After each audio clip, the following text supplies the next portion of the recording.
Hi, friends. Welcome to another episode of Creating Things Together with me, James, and her, Christina. Hi. How are you today, love? I am just riding the struggle bus of the coronavirus. Okay. I'm losing my mind, but that's okay. I feel completely ill-equipped to share opinions of any kind.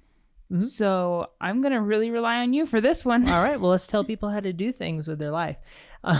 Today I want to talk about not overthinking when you create and not underthinking when you create. I think overthinking is something that people struggle with a lot more. Mm-hmm.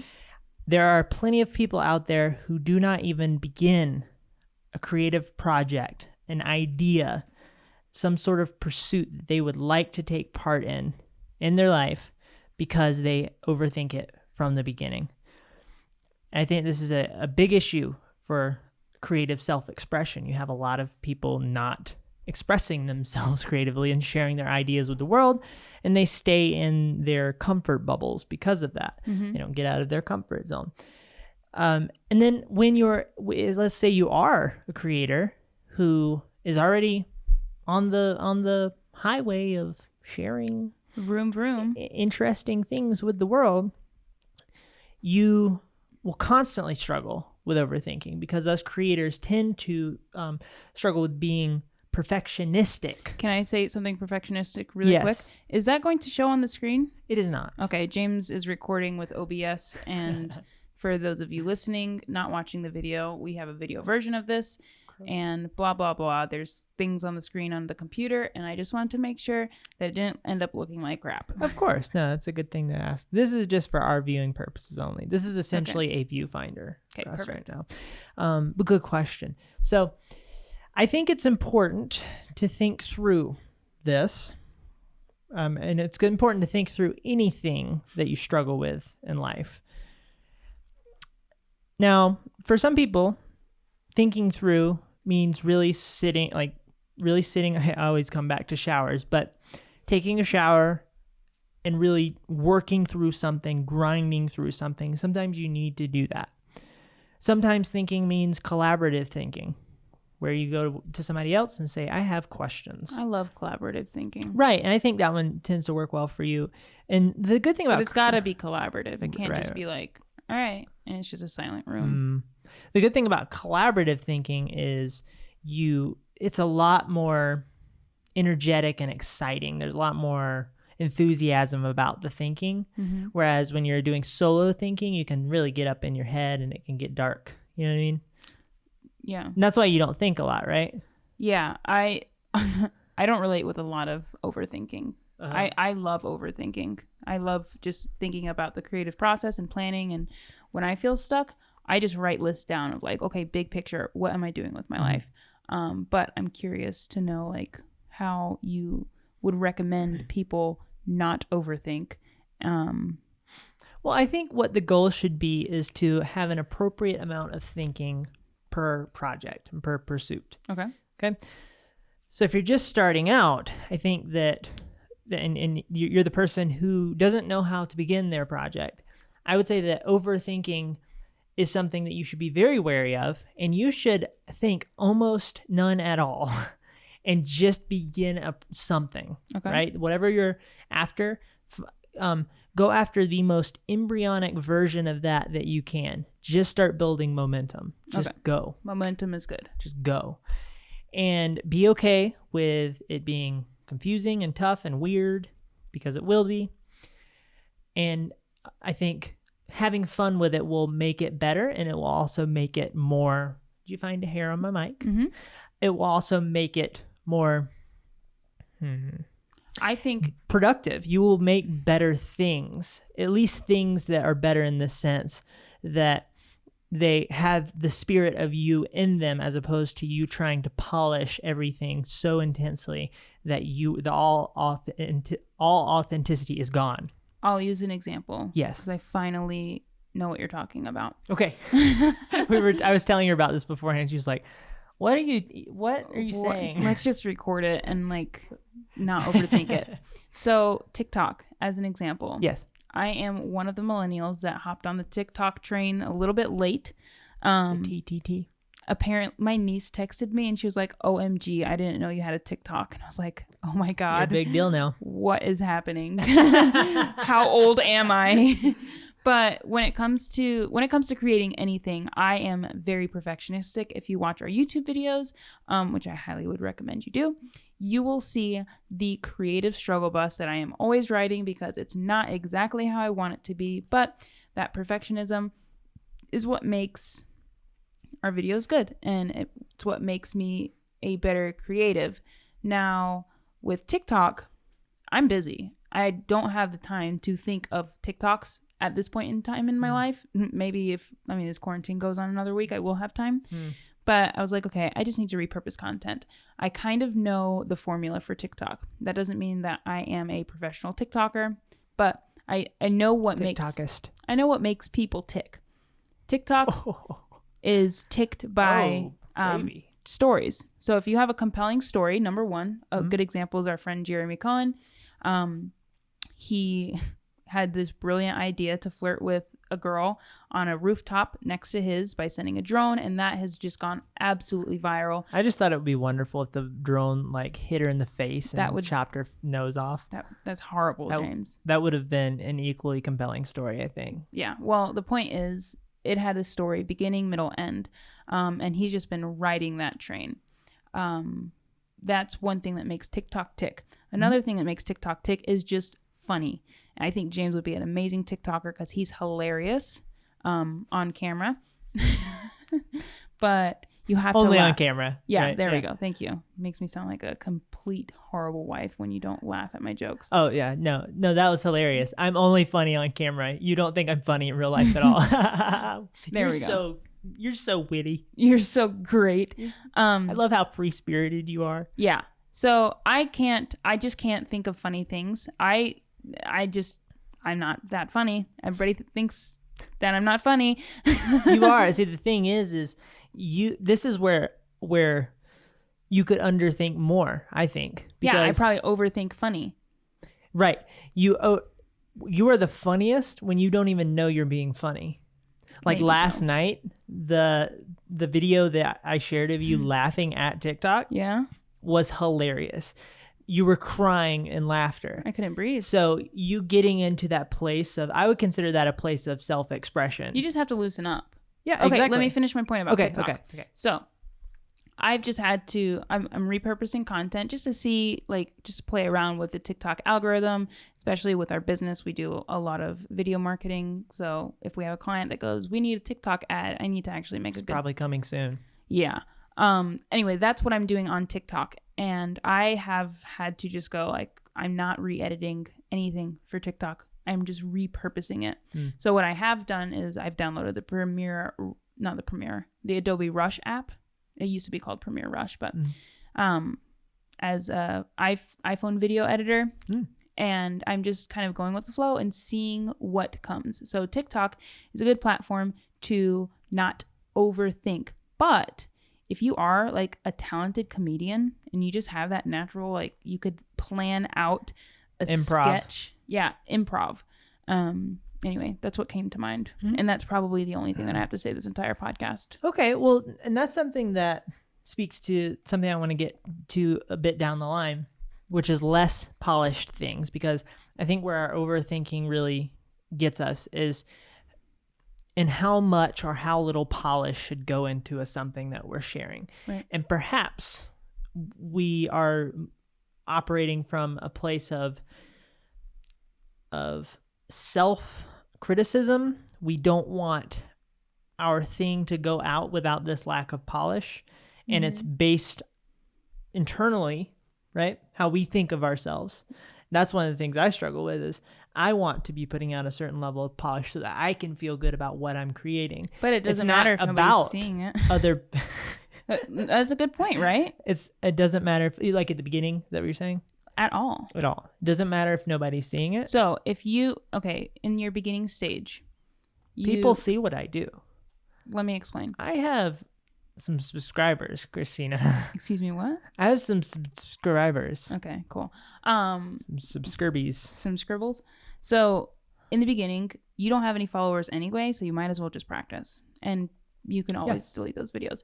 But the second part, which lighten up, I think is just a good general. The second part, what I was more so speaking about with you was if you hold on, and we've done this, if you hold on to the pride of just like, my stuff is just the most creative and most artistic and the best, doesn't matter. I mean, you want respect from people.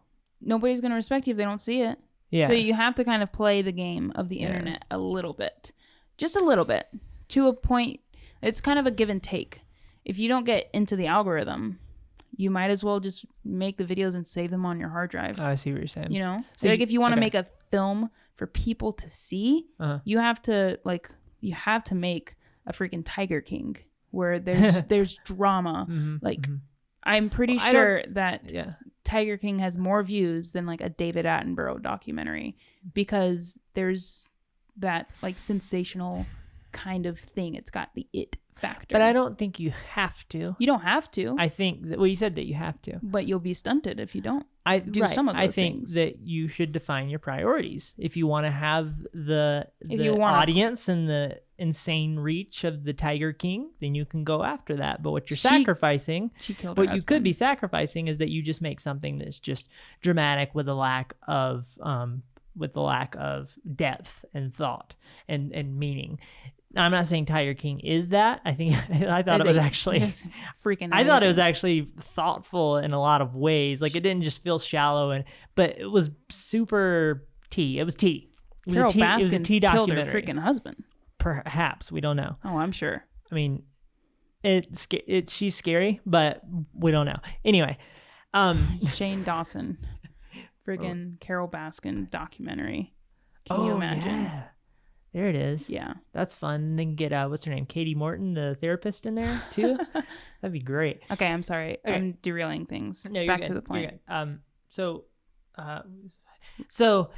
I think that we need to think through how much polish our project actually needs. I think that's an important thing. We need to define our priorities all around when it comes to what we're trying to create. Mm-hmm. And so at the beginning, your priorities are going to be different than in the middle, right? Or way later down the road when you've really created a level of polish just through repetition. Mm-hmm. A movie, for example, is going to have an insane level of polish. You know, it's going to take 3 years to make a Star Wars film.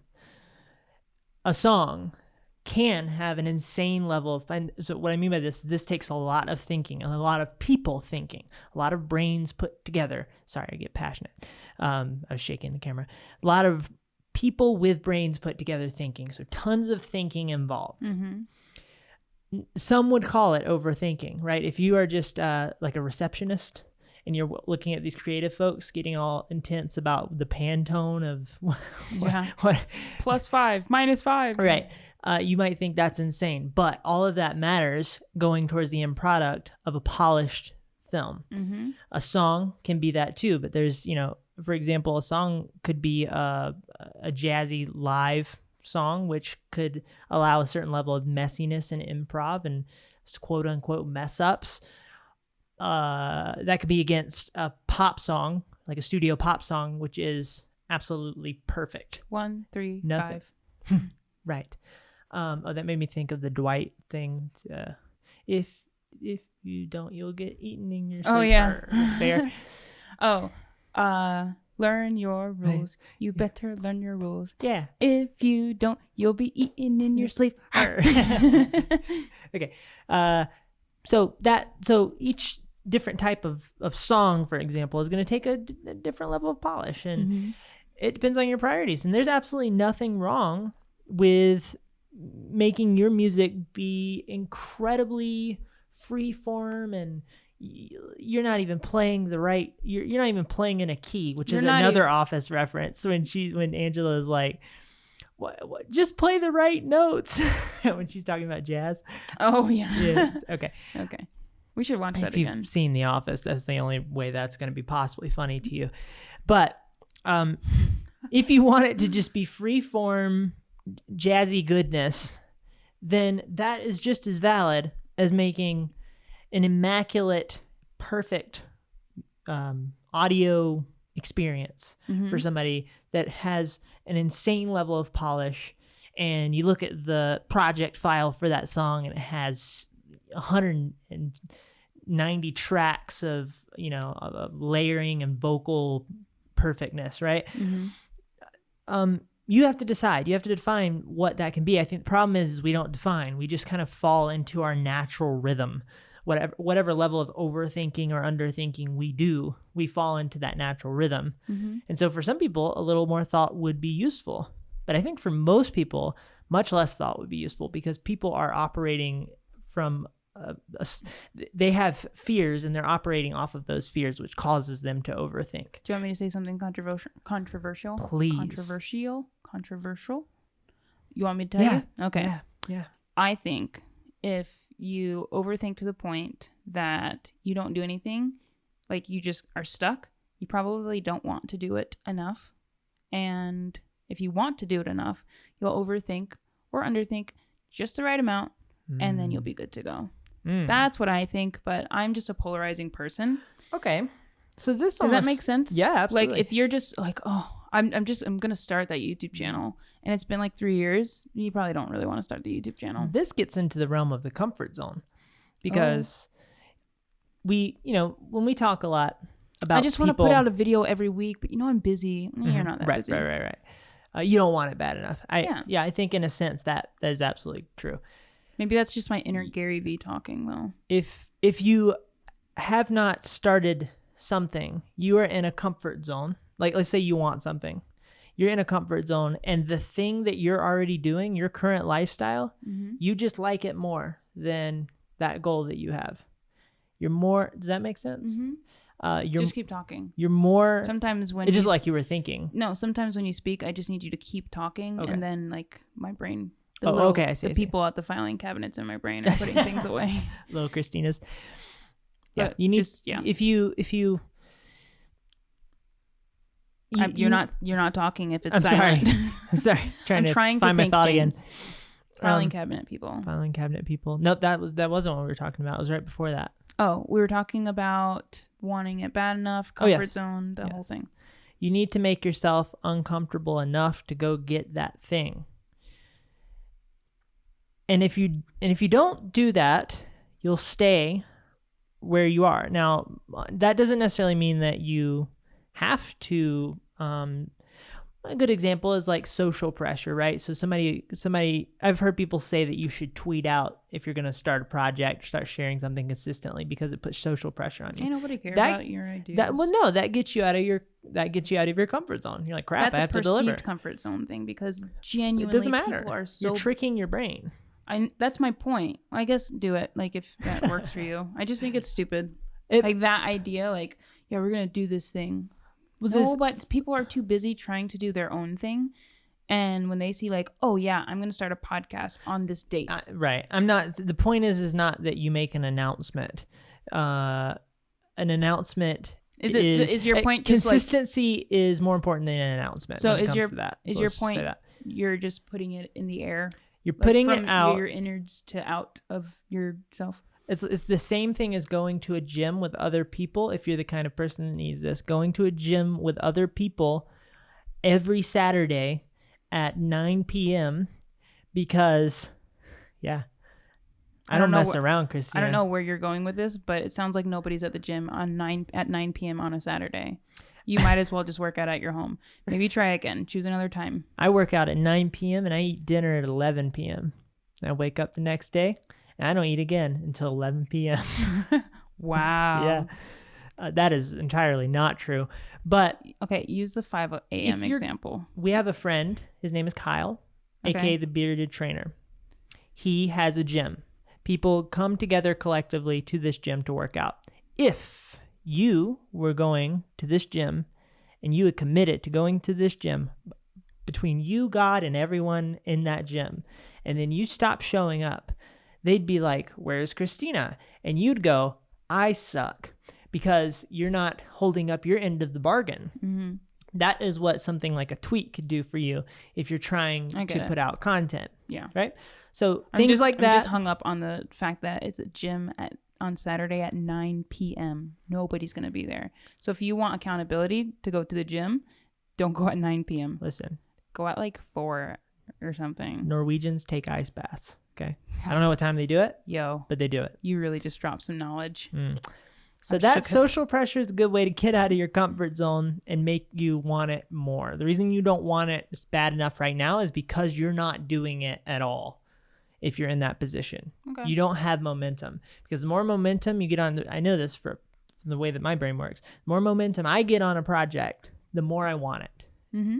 And the more it becomes a part of my daily routine, and I get after it. So, okay.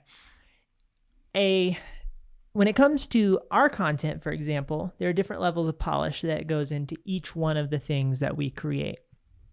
Okay. The reds. Mm-hmm. We like to make that feel pretty polished. There's a lot of editing and thought, and They're mini movies. Created. They are mini movies. They're movies yes. about our creative pursuits. Mm-hmm. And then James Red is James just straps a camera to him and just walks around. Right. So there's my channel where I just strap a camera to a GoPro to me, walk around, and it's very raw, and it's meant to feel very in the moment. Mm-hmm. And there's a lack of polish intentionally. Mm-hmm. I've made that to where I don't have to think so much about certain elements. I don't want to have to think about, I have learned that I really don't enjoy thinking about camera gear that much. Mm-hmm. I want them to be tools to help me do my thing. You're more and of a creative type, less of a, I got a gear. But you're a creative type. Oh, I see what you're saying. Different things. Yeah, for me, I honestly could care less about gear too, but maybe that's because that's how you programmed me. Well, But you care less about the production of it. You care more about the story and the creative pursuit in and of itself. Right. The lens that you use is not the creative pursuit. That's just the tool that you use for the creative pursuit. So you just strap a camera to you and whatever happens, happens. And I don't like getting hung up on the production the pre-production bits. Yeah. Pre-production, post-production, all the productions. I don't like getting hung up on that. I want it to be a very easy flowing experience for me to put out stuff. And so that's why I've gone the route I've gone. Now my drumming Instagram account, which I just started, guys, is all the way at the bottom of there's not a lot of polish on it intentionally. Right. And this is something that I think is very important for creators. I think people, it's a good idea to have something in your life, a creative pursuit, if you are a creative type, that is just for fun. just for fun and self-expression. Sorry. And that's my shoe. now that doesn't mean and I'm not saying that there's no level of polish that can go into it, but it's about priorities. Fun and self-expression. Something that you get really excited to do, and something that makes you feel alive creatively, because that gets your motor going. Yeah. It's the same thing as working out physically, right? It's easier to work out every day if you're already working out. Right. You know what I mean? It's just everything is momentum. The whole world It's all is momentum. Yes. Momentum and harmony. So why did you choose to just put a camera up and hit drums? So I chose that because I wanted to start sharing my drum videos for other people, because I think I am talented at the drums, and I wanted to share that with people. Guys, he's been playing drums for 21 that. years. Mm-hmm. I wanted to inspire people with that. Mm-hmm. I also wanted to have a diary. This is a weird thing for me because I'm not normally this guy. I don't normally say things like this. I want to have a diary of me playing drums, because I have, in all my years of playing drums on stage at our church growing up, I can think of 3 videos. Yeah. That, you have a ton of pictures of you flipping your hair around. I have just some photos, but I don't have a lot of videos of me playing. I want to be constantly putting out videos that I can go back and watch at some point. That's a big deal to me. I love creating it, seeing it be created, and watching it back. Now, this is an interesting topic to get into, though, because I think I struggle with what level of polish should go into these videos. I make sure to make the audio sound really nice, and the way that I do that is I record internally. I'm using an electronic drum kit, so I record internally to my computer. There are no mics involved. Mm-hmm. And then I mix that with the music that I'm listening to. Now, the way I do that is actually with OBS, so I'm actually mixing it on the fly. What I'm hearing in my headphones when I'm playing is what ends up going into the final video. That way, for Maximum me, editing efficiency. Exactly. I love that. That gets me so excited. Dude, if we could do that with everything, we would just be a sweatshop Exactly. of creativity. Exactly. A creative sweatshop. Mm-hmm. Minus the sweat. Yeah. We would just be a shop. So I pull in one video track into Premiere, and it's just a video track and an audio track, and everything that I need is right there. Mm-hmm. I don't mix the audio and the it's meant to be sort of rogue feeling. But at the same time, I want it to sound good. I want people to be able to listen to it, and I want people to enjoy listening to it and binge on it. Mm-hmm. Those are my priorities. Priorities. Fish. Priorities. Fish. Priorities.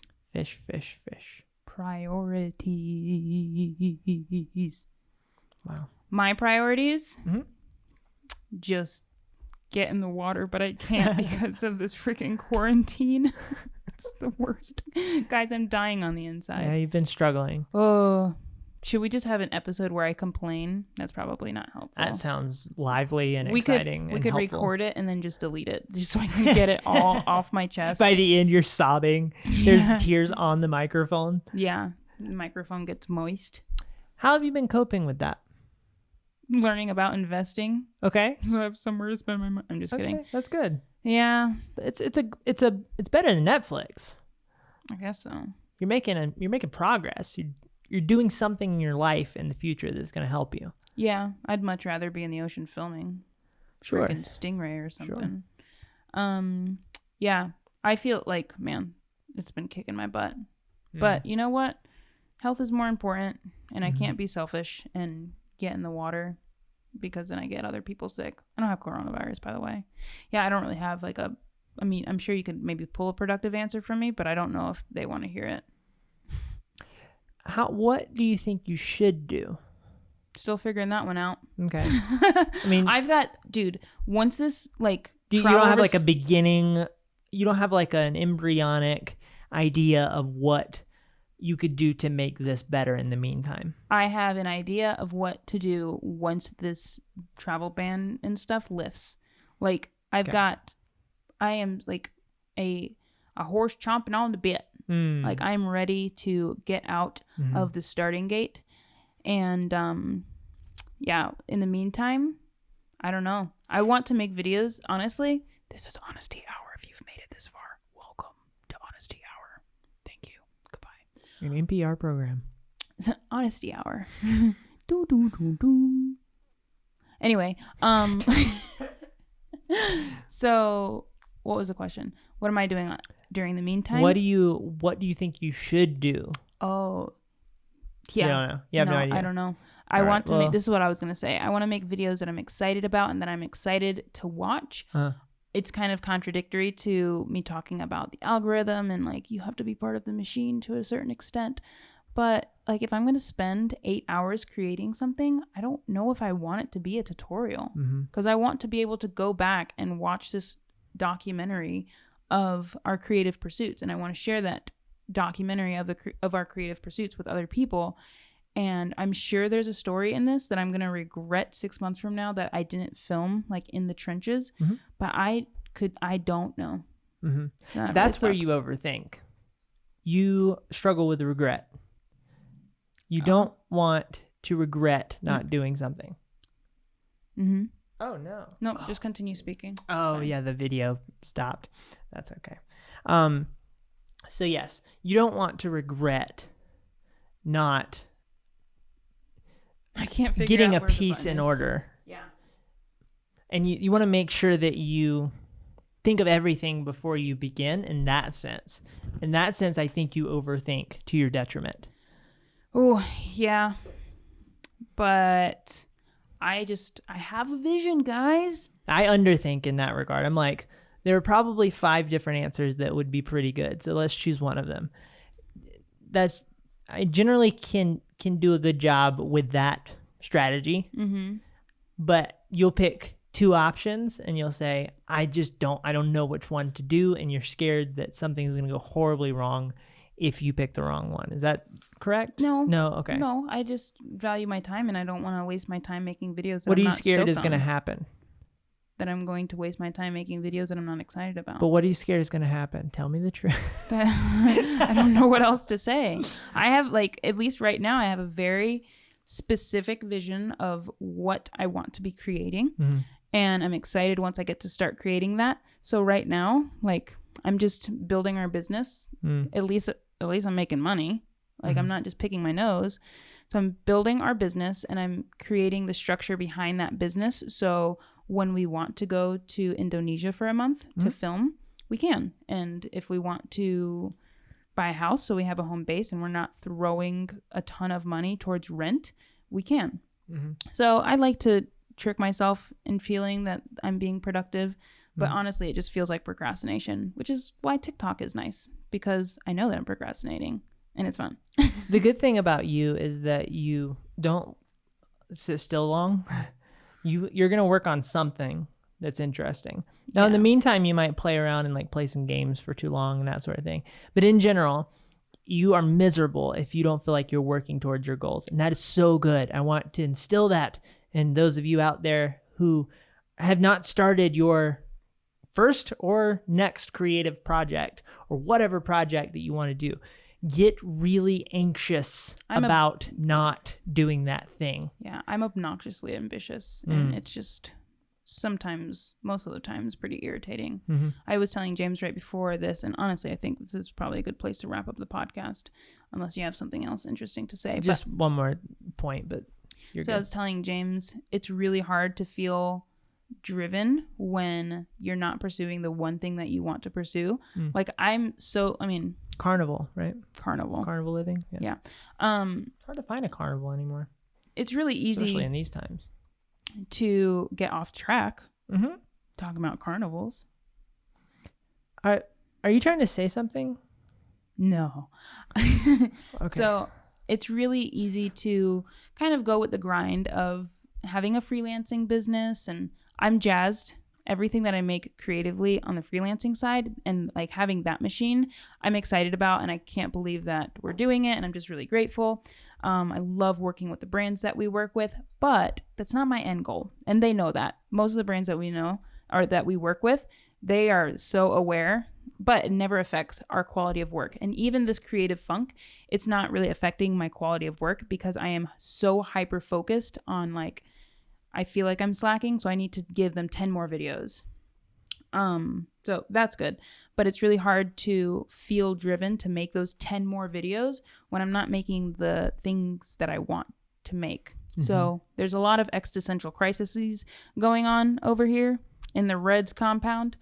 But that's fine. I know these things. Like, I wouldn't describe this as quite a creative life crisis, but... Creative life conundrum. It comes and goes. Mm-hmm. Just kind of ride the wave. Mm-hmm. So if you're in the middle of it, it probably has to do with... Ooh, can I rant on one more thing? Sure. Okay, I'll finish the sentence. If you're in the middle of this, it probably has to do with the coronavirus and the fact that we're in a pandemic and nobody can really pursue what they want to pursue, whether it's financially, whether it's you're stuck inside, all of that stuff. But this is the last thing that I want to rant on, and then... Y'all can... Oh, no, James has to make a point, and then you guys can go home. Well, you guys are home because we're stuck inside. So, I have an issue, Christina. Oh, you got me. Dear God. Thank you. Yeah. I have an issue. Can't let that slip. Yeah. With people who settle. I don't like settling because I'm overly ambitious. If you are an ambitious person and you have hopes and dreams, don't settle. An example, coronavirus. We're all stuck inside, blah, blah, blah. It's a sucky thing. But a lot of people I've seen online, they just go like, yeah, you know what? We're all in this together. We're all in a crappy corner. Like, yeah, we all are in a crappy corner, but that's no excuse to just sit down and like play video games. If you need to play video games, do your thing. Mm-hmm. But know that all in its place. It's all in its place. I think, and I personally have a hard time with this when I don't feel like, I don't take naps during the day, Mm-hmm. except when I feel like I'm losing momentum. It's almost like I'm sad. Mm-hmm. Emotions or something. Mm-hmm.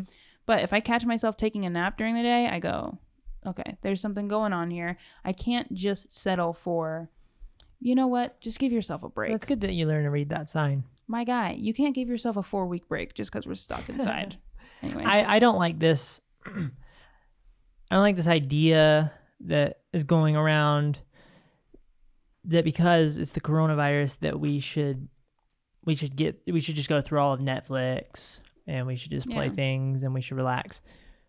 This is just as valid a time to get on things. And if you're at home, you just have more time in a new way to make progress with your life. Mm-hmm. So, start making things happen. For us, we're so blessed that this has changed very little about our life. Yeah. It just So feels far. like normal. So far. It feels like normal in our work. In other ways, it's definitely been affecting us and affecting you more. Mm-hmm. I'm happy just to hang out at home, but you want to go get in an ocean, and that's fantastic. So I think that you should not let the circumstances around you change your level of ambition, and you should choose your level of ambition and think through it. If you need to adjust your level of ambition, do so. But have self-awareness. Like, don't take the momentum downwards just because that's kind of the path of least resistance. I feel like our friends are going to like rail into us because I have friends who kind of have this, they've told me these things. Like, I feel like I think a couple weeks ago I had an anxiety attack. I don't know. I had an anxiety fit. It wasn't like an anxiety attack. It was just like, I feel short of breath and this press conference is stressing me out. Mm-hmm. So like give yourself a break, but also don't give yourself too much of a break because we still have to come out of this and there's a harmony to be found with breaks and work. Yeah, just don't go too far. In anything in life, don't go too far. I am getting off my soapbox and drinking some water. That was a great soapbox. I think it was very helpful. So I think we need to be intentional about thinking through the level of polish that we're putting into our projects and how much we should be over or under thinking. We should find a perfect think level about what we're doing. And when it comes to but don't overthink projects, your perfect think level. That's true. That sounds like something I would do. That is just James in and of its nutshell. Like, don't overthink your perfect thinking level. Of its nutshell. That was funny. Yeah. Okay. Yeah. For example, every project's different. For example, my Instagram photos have a level of thought and polish that go into them that I decided I was going to push against on my Twitter photos. I'm not going to get too picky about my composition on my Twitter photos. And this was an active choice because it's fun for me to kind of let go a little bit and play with some different colors and take photos that just feel fun. When you get locked into a process, that process can allow you to create things consistently. But the downside of that process is it will cause you, it will cause you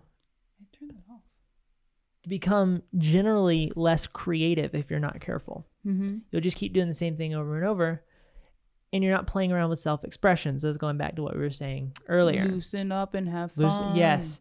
And I think that all of your projects could probably do with a dose of loosening up and having fun. And not only will that make it funner and more enjoyable for you, it'll make you enjoy life more. It will be productive towards the end goal of making compelling things. That's a very good point. And thank you. And every project, every creative project is about two things. It's about storytelling and eliminating distraction. So you have to figure out where you should fall in inside that box when you're trying to create something. A movie is going to it's going to be so polished that everything just flows beautifully. It's going to be so easy to watch. That's why Harry Potter for example, is just so easy and flowing to watch. If you enjoy that kind of movie, we enjoy that kind of movie. Or, you know, any film that's your favorite film that you can think of. The Lion King. Lion King.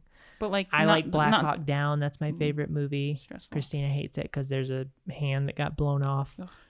Ugh. Die Hard, another great movie for me. With Mel Gibson. It just flows and it's fun with Mel Gibson and not Bruce Willis for some reason. I don't know how you get those two mixed up. They're the same person. They're really not. Have you ever seen them in the same room? They're really not. They're Christina. the same person. They're really not. Mel Gibson, Denzel Washington. One. They're all the same. Okay, we're at the point where we just need to end this. One was in a movie. Another was in a movie called Braveheart. And he had long hair and he had paint on his face and he looks different than Bruce Willis. Was Bruce Willis. No, that was Mel Gibson. You see, Bruce Willis was in Die Hard. His close, he had hair. He wasn't bald. I think he's bald now. His hair is a lot shorter and his face structure is just completely different. Okay, I'm gonna wrap this up. We're gonna make this scientific. Mel Gibson and Bruce Willis are the same person. Thank you so much for listening to Creating Things Together. We appreciate you. We appreciate your creative feedback. If you have any inputs on the podcast or have any questions for us, feel free to tweet us. Our links are in the show notes. Again, Mel Gibson, Denzel Washington, the same person. Have a great... What should they do for our podcast? Wait, did you just say that? I just told Did you say rate and review? I didn't. What should they do for our podcast, Christina? Guys, give us 5 stars if you believe Mel Gibson and Bruce Willis are the same person. And then give us... We're going to get no 5 stars. I hope you realize that. Just understand what you're doing to us. Okay. This is the end of us. Goodbye. I love you. I love you too. No, them. Oh.